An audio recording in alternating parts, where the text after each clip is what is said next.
So today's a really big day. And usually I don't equate my podcasts or big hurdles to a holiday, but I thought the theme of Halloween was appropriate for the subject matter that I wanted to talk about today. And the anticipation for Halloween, not only among kids, but adults as well, is like through the roof, right? I mean, I'm driving in today to do this. Like every station I listened to, everything I did, all I did was talk about Halloween, the Halloween parades, the Halloween costumes, everything going on, the trick or treating, the whole bit. So, how does that relate to today's topic? Hi, everybody. My name's kdee, President of Osage Advisors. Welcome back to our podcast, The Ins and Outs in Selling a Business, and this week's Big Hurdle. So, how does Halloween relate to our subject matter today? And I know it sounds a little corny, but is it a trick or is it a treat? Because our phones have been ringing off the hook over the last several weeks, and frankly, over 24 years in business, of business owners who have been inundated with phone calls, emails, even texts. Hey, from buyers who want to buy their business or have a conversation. And we've talked about this matter 100 times on this podcast. And the reason for this podcast was, eventually don't pick up that phone and talk to somebody you don't know. But the conversations I've had with some of these buyers is, okay, who are these people? What are they bringing to the table? And is this something I want to do business with long term or not? I give you a couple examples. So I had a long conversation. I mean, I literally with a potential client, and we talked about it. I'm dealing with somebody. They like our business. They can bring millions of dollars of new business to the table. They're going to take us from a $12 million company to a $50 million company within a couple of years. They can fill all our idle capacity. It just sounded like too good to be true, right? And the old adage is, if it sounds like it's too good to be true, it probably is. So I was asking, they said, well, typically, we would throw them into mix. We'd run a full process, make sure we, filter out the noise, bring high qualified buyers to the table so you can make an informed decision and choose the right buyer for the right fit. And so I asked this gentleman, this owner, CEO, I said, so who is the company? He says, well, I don't know.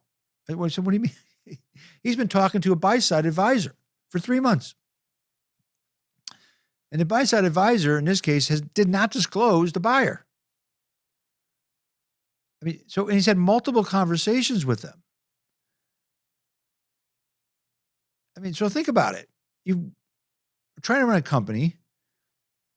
This person's calling you left and right, telling you, the sky's the limit for what we can do with your business. And they're not even the buyer. So why would you enter in a conversation with somebody they may not even have under contract or agreement with that equity fund, right? They may be trying to find a deal like you and then go to a fund and say, hey, look, I got this. I want a finder's fee, right? So they sign an agreement on the side once they got this. Yeah, well, we want to take a look, right? Everybody wants to take a look right now. Like I said, your emails are clogged. You're getting letters in the mail, even texts, your phone, voice messages, you name it. Everybody wants to take a look because there's so much money out there. And we have another situation where, they have, they're floating numbers left and right on the valuation, and they haven't put anything in writing yet. I said, get you all worked up about something that's not really real.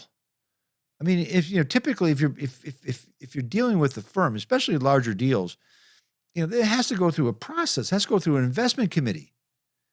It's got to go through various approval states, just like a loan. when you're doing you're getting you're getting a loan from your bank, there's the first line of defense is, you get a proposal, and then you get the underwriting, and then you get the letter of intent or the term sheet or a commitment letter from a bank. I mean, the same thing when you're buying a company, whether you're a corporate buyer or a PE firm, you just can't go out and say, we think it's worth X. You have to go through a deep internal underwriting process and then propose it to your investment committee to get them to sign off on doing a deal. So in this case, from my perspective, I felt it irks me to no end. It frustrates me to no end because, and frankly, it gets my blood boiling because someone who's put 20, 30, 40 years, 50 years into something, when they are approached in this manner and they pick up the phone and think that this is the greatest thing that's going to happen to me. And it's like, is it really what you're looking? And then, is it really a trick? Are they just trying to trick me into conversation to get me into a proprietary situation where I'm dealing with these people for the next 3 to 6 months and I don't get a deal that works for me? Or if you do it the right way, you hire a banker, investment banker like Osage, right? You let them run the process for you. You put these people who come in from all over the world into your inbox, into that pool of potential buyers that we're going to add to what, we're going to put together and an approved list to you, strategic, who we think may be good buyers for you, right? And then we're going to run a full process. And 9 times out of 10, these people, these groups, quote unquote, become a ghost. They don't show up at the table with a bid. They don't engage with, looking at the submitting questions. They don't engage with the process because they know that where they want to play from a valuations perspective is below market from what you can get through a competitive process. So, it makes sense. You put so much time into your business. And, again, to use the analogy, that tree is there, right? That end game is there for you, but it's a game of patience. It's doing it the right way, hiring a banker that you trust, working with your team, preparing the company, marketing the company, multiple bids come in, multiple parties at the same time. And so then you know what the market says from a valuation perspective. You get to learn about these buyers because we're going to vet them, right? You get to meet them person face to face. If they're not willing to show up at your office for a meeting, then they're not the right buyer. And then you can make an informed decision. And you do the deal. So, I think I pound my head against the wall, hit the table, for the last over 20, we're in our 25th year, about don't fall into that trap. Don't get tricked. Right? Don't get tricked. Sit back. Do it the right way. You've got too much time, energy in your business. You created a legacy, a culture. You want to protect your employees. You want the right deal that works for you and your family. The only way to do that, to get that, that candy bar at the end of the day, get that deal that works for you, that treat, is to run a process. Again, my name's kdee, President of Osage Advisors. I hope you found this week's Big Hurdle helpful. To learn more about Osage Advisors, you can visit our website at osageadvisors.com. If you enjoyed today's Big Hurdle, you can subscribe to our YouTube channel, The Ins and Outs of Selling a Business.